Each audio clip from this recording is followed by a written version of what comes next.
በአንቀጽ 7 የጸጥታው ምክር ቤት ስምምነት ወይም የተባበሩት መንግስታት ስምምነት ኢትዮጵያ ላይ ጦር እስከ ማንሳት ደረጃ ልትሄድ ትችላለች ወይ?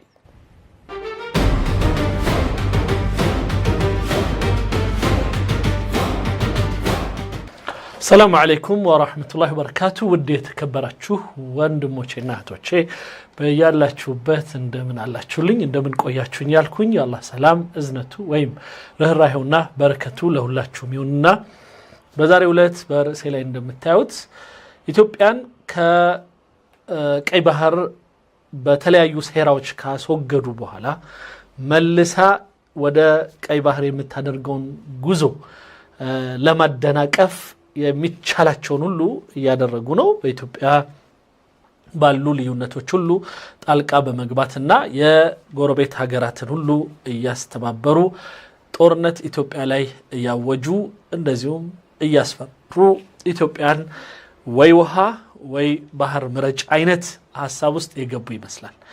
ይህንን በተለያዩ አቅጣጫዎች እየሄዱበት ነው። ዛሬ ሁለት በጣም የከረሩ ውይይቶች በወንድሜ መሐመድ አልዓሩሲና ወንድሜ ዛሂድ ዚዳን ሁለቱንም አጠራጠር ያሉ ውይይቶች ስለሆኑ ሁለቱንም ኢንሻአላህ ፈጠን አድርጌ ላቀርባቸው ሞክራለሁ።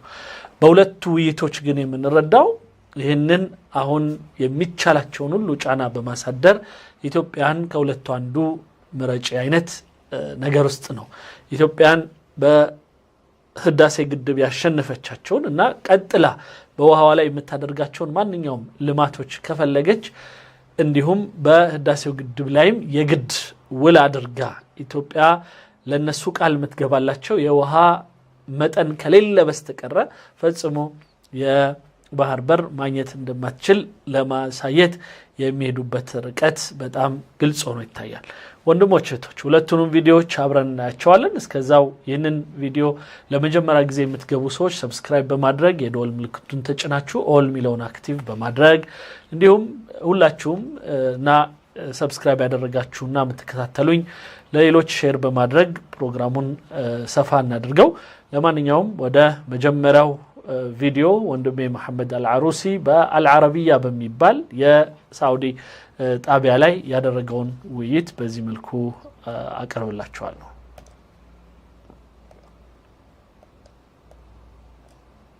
جديد ضد دول المصب. هذه المرة الأمر ليس متعلقا فقط بسد النهضة. وزير المياه والطاقة الإثيوبي እንግዲህ የማካበድ ሂደት በኢትዮጵያ በኩል በሰፊው በውሃው ጉዳይ ከኢትዮጵያ የመስኖ የውሃና ኢነርጂ ሚኒስትር አቶ ሀብታሙ ወይም ሀብታሙ በኩል መጥቷል። ሚኒስትር هبتامو عطيفة قال إن تدفق مياه النيل إلى دولتي المصب أصبح تحت سيطرة إثيوبيا بالكامل. لم يكتب ከዚህ በኋላ ወደ ተፋሳሽ ሀገሮች የሚሄደውን ውሃ መቆጣጠር ችለናል።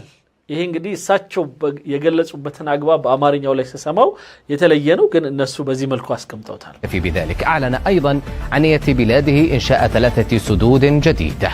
ሌላው ኢትዮጵያ ሌላ 3 ግድቦችን ልትገድብ ይገባል ሲሉም ተናግረዋል።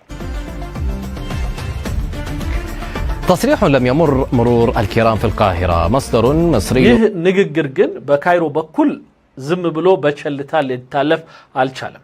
مسؤول اعتبر أن هذه التصريحات تمثل إمعانا في النهج الأحادي وانتهاكا صارخا للقانون الدولي. أضاف أن حديث أديس أبابا عن ስለዚህ በካይሮ በኩል ይህ ንግግር የዓለም አቀፍ ሕግን የጣሰና በተናጠል በውሃው ጉዳይ ላይ እንደፈለጉ የመሆንን አካሄድ በኢትዮጵያ በኩል እያስቀጠለ ያለ አስተሳሰብ ነው ብለውታል። السيطرة على تدفقات المياه يكشف توجها خطيرا نحو فرض الهيمنة على نهر دولي مشترك. المصدر ሌላው የዓለም አቀፍ የጋራ የሆነ ውሃ ላይ ሙሉ የሆነ የመቆጣጠርን አካሄድ ለመሄድ የምታስብ ሀገርን እያሳየ ነው ብለውታል። مصري شدد على أن نهر النيل ليس ملكا لدولة بعينها مؤكدا أن القاهرة ስለዚህ በካይሮ በኩል ይህ ናይል ፈጽሞ ለኢትዮጵያ የብቻዋ የሆነ ውሃ ስላልሆነ ይህንን አካሄድ ልታቆም ይገባል ብለዋል። التدابير القانونية لحماية ስለዚህ ማንኛውም ህጋዊ የሆነ አካሄድን በመሄድ ይህንን ሁኔታ እናስቆማለን ይላል። حقوقها المائية والدفاع عن مصالحها ولن تسمح لأديس أبابا بفرض الأمر الواقع. حديث المصدر جاء بعد أيام من تأكيد مصري رسمي عبر وزير الموارد المائية والري المصري هاني سويلم. نستمع لما قاله عن السدود الإثيوبية الجديدة. ስለዚህ በኢትዮጵያ በኩል ስለ አዲሱ የግድቦች ሂደት የተወራው በተመለከተ የግብፁ ሚኒስትር የውሃና መስኖ ሚኒስትር هاني سويلم በዚህ መልኩ መልስ ሰጥተዋል ይላል። السدود قصة معروفة. هل في خطة لإثيوبيا لبناء 4 سدود بما فيهم السد الحالي؟ في خطة. يعني የግድቦች ጉዳይ ሲወራ ቆይቷል። በፕላኑ መሰረት ኢትዮጵያ ከህዳሴው ግድብ ጋር ተያይዞ 3 ገድባ በጠቅላላው 4 ግድብ ይገደባል ተብሏል። አዎ በሐሳብ ደረጃም በፕላንም ተነስቷል። ده شيء معروف. هل الدولة المصرية ይሄ ግልጽና የታወቀ ነው። هتسمح بأي حاجة تانية تحصل؟ لا. ነገር ግን ግብጽ ይህ ሁኔታ ግን በተጨባጭ እንዲከሰት ወይም እንዲፈጸም ትፈቅዳለች ከተባለ ግን ነው መልሱ። لكن كيف يمكن أن تؤثر السدود الجديدة على دول المصب؟ بشكل مبسط وبحسب تقرير لموقع أفريكا إنتليجنس تخطط عند أفريكا إنتليجنس የሚባል ሚዲያ በኢትዮጵያ በኩል 3 ግድቦች ከተገደቡ በግብጽ ላይ ሊያደርሰው የሚችለውን ተጽዕኖ በዚህ መልኩ ዘግቦታል። وإثيوبيا لرفع قدرتها التخزينية عبر 3 سدود جديدة. الرقم هنا ኢትዮጵያ በአዲሶቹ ግድቦች መሰረት የውሃ ማጠራቀምና ኤሌክትሪክ ማምረትን ሂደት ለማምጣት የምትሰራቸው ግድቦች 140 ቢሊዮን ሜትር ኪዩብ ውሃ ይይዛሉ ይባላል። السعة المستهدفة لهذه السدود الثلاثة تصل إلى نحو 140 مليار متر مكعب، أي ما يقارب ضعف سعة سد النهر. ይሄ ማለት በህዳሴው ግድብ ከተያዘው የውሃ መጠን እጥፍ ማለት ነው። البالغ نحو 74 مليار متر مكعب. የሚገርመው ያው እነዚህ 140 እና 74 አንድ ላይ ደምሮ ወደ 200 የተወሰነ ጭማሪ ያለው ይሆናል ማለት ነው። ስለዚህ ይሄ ግን በኢትዮጵያ ይሄን ያህል ቢካበድም እንደ አንድ አመንጭ ሀገር ከግብፁ በአስዋን የጥንቱ እስከ 6 እና 8 ቢሊዮን ሜትር ኪዩብ ከዛ በቱሽካ ከ80 እስከ 120 በአስዋን የመጨረሻው ወይም ሰደል አሊ ትልቁ ግድብ ተብሎ የሚታወቀውና የናሰር ሐይቅ የሚባለው ተጨማሪ የውሃ መያዣ ከ200 በላይ የሆነ ብዙ ውሃ እንዳላት ግብጽ ይታወቃል ማለት ነው። ስለዚህ ይህንን አይነት ውሃ የያዘች ሀገር ኢትዮጵያ ይህን አይነት ውሃ መጣች ወይም ያዘች ብሎ ማውራት ራሱ ነውር ነበር በትክክሉ ቢታይ። في نقاش هذا الموضوع معي من القاهرة رئيس قسم الشؤون الدولية في الأهرام العربي أسامة دليل، ومن أديس أبابا النائب في البرلمان الإثيوبي محمد العروسي. مرحبا بكم معي في خارج. أسامة دليل ميبالو تسونا وندمي محمد العروسين بزي ملكو أقرب بيتشوال الصندوق. أبدأ معك أستاذ محمد، لماذا تريد إثيوبيا بناء سدود جديدة غير سد؟ مجمرة محمد العروسي هوي ኢትዮጵያ 3 ሌላ ግድቦችን መስራት ለምን አስፈለገ? النهضة، هل تريدون استفزاز دول المصب مصر والسودان؟ ኢትዮጵያ ሱዳንንና ግብፅን መቆንጠጥ ወይ መጎንተል ፈልጋችሁ ነውን?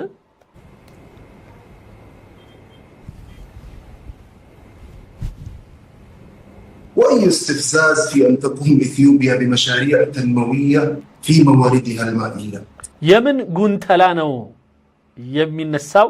ኢትዮጵያ ለማልማት ሀገሯን በምትሰራቸው ግድቦች የምታደርጋቸው እንቅስቃሴዎችን የምትጠሩት? هل هناك استفزاز أصلا في سد النهضة؟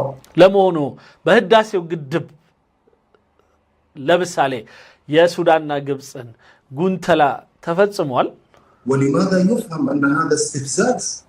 ስለዚህ የኢትዮጵያ የልማት አካሄድ ለምንድነው እንደ ጉንተላ ሊቆጠር ቢንገባው? نبني في ضمن حدودنا الجغرافية المائية. ኢትዮጵያ በራሷ ጂኦግራፊ ውስጥ ወይም በሷ ድንበርና ክልል ውስጥ ያለ የውሃ ላይ ልማትን ለምንድነው ጉንተላ ተደርጎ የሚታሰበው? وبالتالي عندما نبني هذه السدود لا يوجد ما يدعو أصلا إلى أن تستاء القاهرة إلا أن تكون هناك نوايا مسبقة ስለዚህ በግብጽ በኩል ወይም በካይሮ በኩል ሌላ የምታስበው ጥሩ ያልሆነ ሳቤ ከሌለ በስተቀር ኢትዮጵያ ግድቦች በመገደቧ ብቻ ይህን ያህል ልትከፋ ይገባል።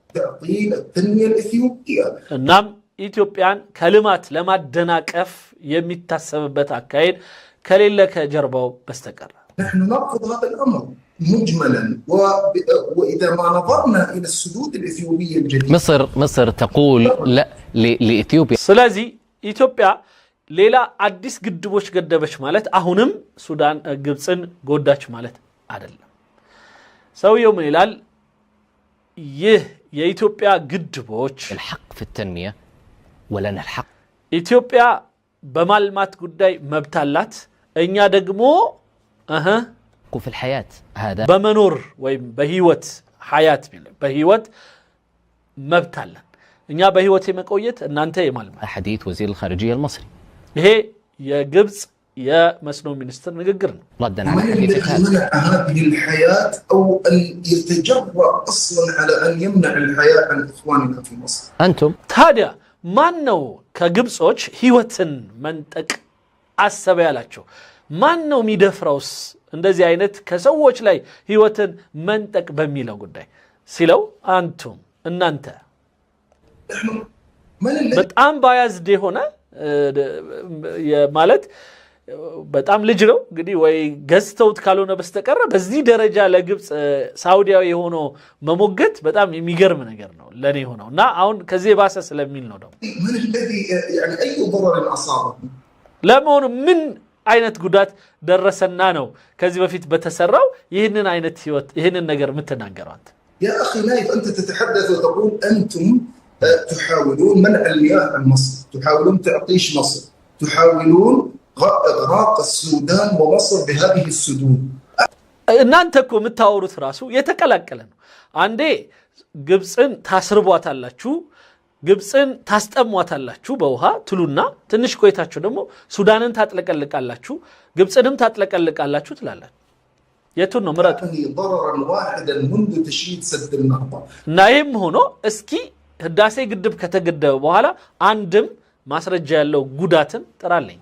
بل أنا أعطيك بالعكس 15 እኔ በተቃራኒው እንደውም እነግርሃለሁ 15% من الأراضي المصرية الزراعية تضررت جراء بناء هذا السد.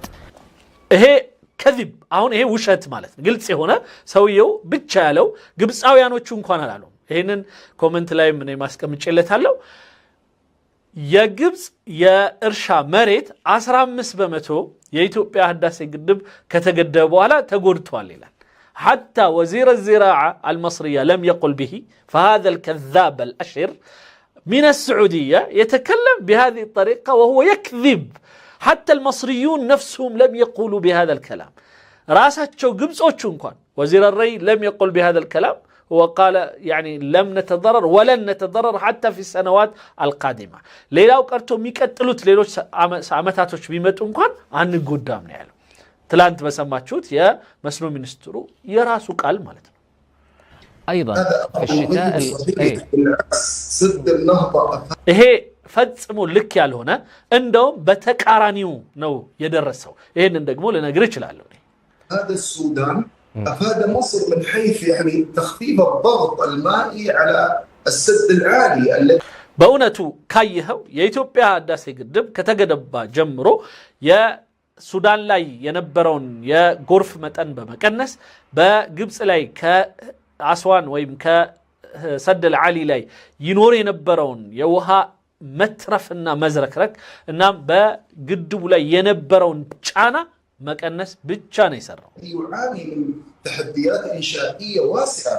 نحن لسنا بصدد ذكر هذه مشاريع تنموية.